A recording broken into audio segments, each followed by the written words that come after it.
Hello friends, I am Apriti. Welcome back to our channel plants space. अभी काफ़ी plants में seeds बन रहे हैं, तो आज हम उन्हीं को कलेक्ट करेंगे और उनको कहाँ और कैसे सेव करना है ये भी शेयर करेंगे।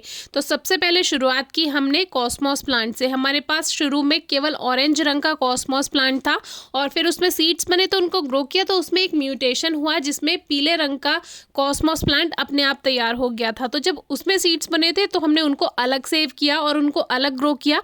तो इस तरह से अब हमारे पास दो रंग के कॉस्मॉस प्लांट्स हो गए हैं, एक ऑरेंज और एक पीला। तो अब हम शुरू से ही इनके सीड्स को अलग अलग कलेक्ट करते हैं जिससे ये मिक्स ना हो और हमें पता हो कि हमने पीला वाला ग्रो किया है या ऑरेंज वाला।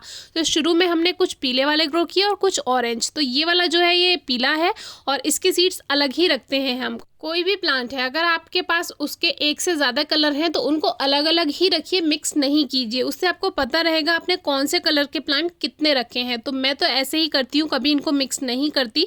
कभी गलती से मिक्स हो जाए तो बात अलग है, तो उस तीसरे वाले को भी मैं अलग रख लेती हूँ, यानी कि एक पीला रखती हूँ, एक ऑरेंज रखती हूँ और एक कभी मिक्स हो जाए तो मिक्स वाला अलग रखते हैं। अब सेकेंड वाला जो प्लांट है वो है छुई मुई, जिसको मिमोसा या टच मी नॉट भी कहते हैं। ये अपने आप हमारे यहाँ ग्रो हो जाता है, मैं इसको कभी ग्रो नहीं करती। हमारे एक व्यूअर जो पहाड़ से थे उन्होंने बोला अरे हमारे यहाँ तो ये जंगलों में ऐसे ही ग्रो हो जाता है। तो जहाँ हो जाता है वहाँ हो जाता है, जहाँ हमारे शहरों वगैरह में, गाँव में ये नहीं मिलता इजीली। और ये एक मेडिसिनल प्लांट भी है तो इसकी बहुत वैल्यू है। तो आप इसको थोड़ा केयर कीजिए, इसके सीड्स अगर मिलते हैं या प्लांट मिलता है तो इसको सेव करना चाहिए।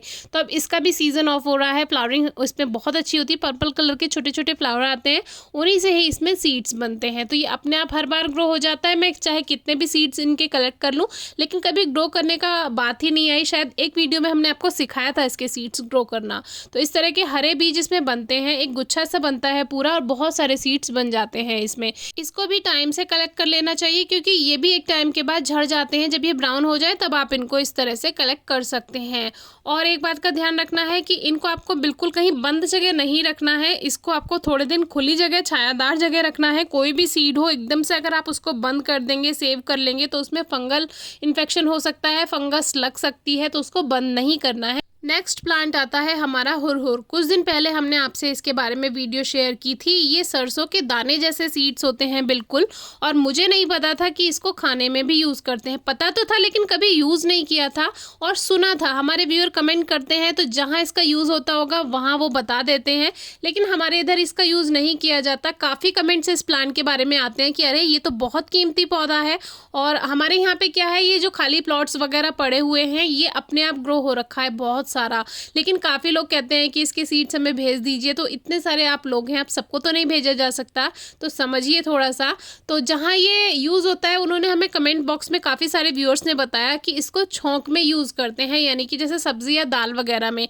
लेकिन हम यूज़ नहीं करते, हमें इसके बारे में पता नहीं। और कभी भी कोई भी खाने की चीज़ के बारे में आपको जब तक पूरी तरह जानकारी ना हो तब तक उसका यूज़ करना भी नहीं चाहिए। तो देखिए सरसों की तरह इसके दाने होते हैं, इसके बारे में अलग से वीडियो शेयर की, आप चेक कर सकते हैं।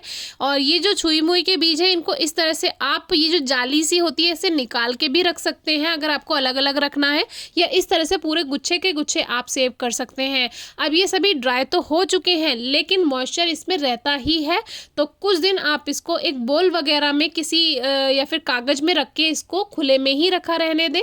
धूप में कोई भी बीज नहीं सुखाना होता। अगर आप धूप में बीज सुखाएंगे तो उसका जो जर्मिनेशन पावर है वो ख़त्म हो जाएगा क्योंकि इनके अंदर का मॉइस्चर ख़त्म हो जाता है।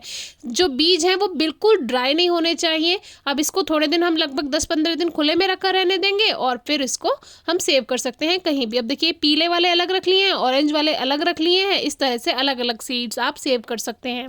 तो एक तो धूप में नहीं सुखाना है और एकदम से इसको बंद करके नहीं रखना, कुछ दिन 10-15 दिन खुले में रखे रहने दें। फिर भी अगर कोई क्वेरी है तो ज़रूर पूछेगा। Thank you.